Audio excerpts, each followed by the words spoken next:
think one of the things people are most surprised and amazed about when it comes to more advanced lucid dreaming practices is the realization that you can essentially do radical magic in your lucid dreams. And for any of those of you who grew up like me into Harry Potter or into Animorphs, I've always fantasized about being able to have that impact, both on the transformation of myself, but also the transformation of my reality. And so teaching people these more advanced practices, the kind of doing of impossible things, this is an amazing part of lucid dream training.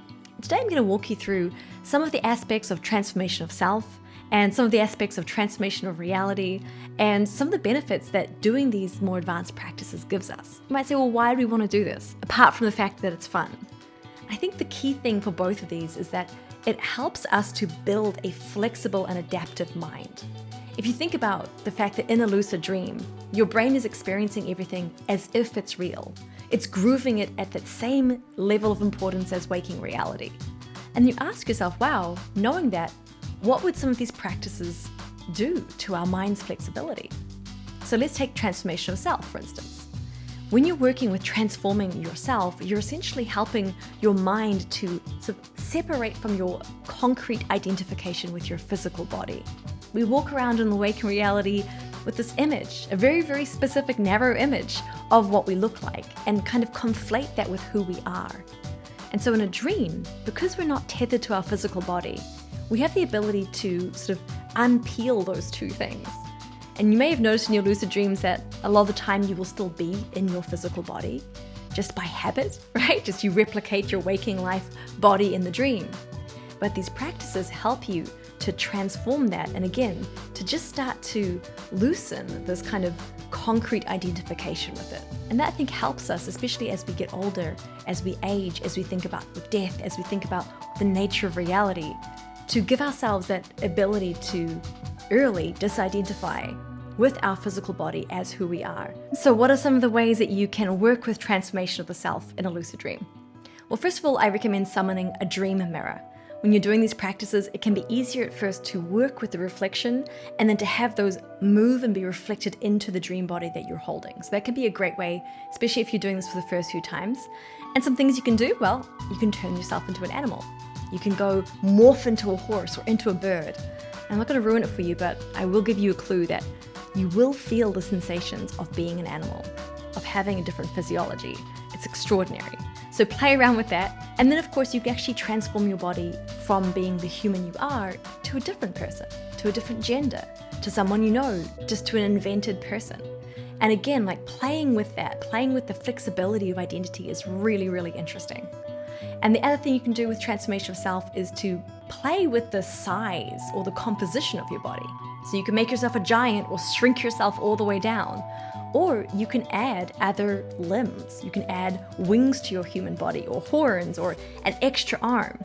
And really be curious as you do this. The thing that blew me away was somehow some part of my consciousness knew how to create sensation for parts of my body that I've never had in waking life. When it comes to working with the transformation of reality, transforming the dreamscape, it also works on that same pathway of like loosening up our identification with the material. Because, in a dream, for those of you who are experienced, you know that dreams can feel incredibly real. A table feels solid, a wall feels like a wall, there's gravity. And so you have to overcome these perceptions by using a more open and flexible mind. And just in general, that allows us to get more open and more flexibility in life. So what can you do when it comes to the transformation of reality? Well, the first thing I recommend is walking through walls. Practice seeing physical material space as open. The wall isn't really a wall, it's your mind's projection of a wall. But then look, as you experiment with how to do it, just notice what it takes in terms of focus and concentration and shifting of beliefs, what it takes to make that imaginary dream wall sort of become open space. You can do that with a table as well, like pushing down into a table or anything like that. But play around with, loosening up the solidity of your reality. And then of course you can fly. And here I would really encourage you to try different kinds of flying. When I first started flying, I used my hands. Some people do Superman. But a really fun one to just test again your mental perception is to stand almost in a T shape with your arms out and your feet together. And then to actually fly, not using your body, but using simply your mind and to move through space like that. It's an incredible mental exercise because there is no reality or gravity holding you back in a dream. You can move through time-space however you want.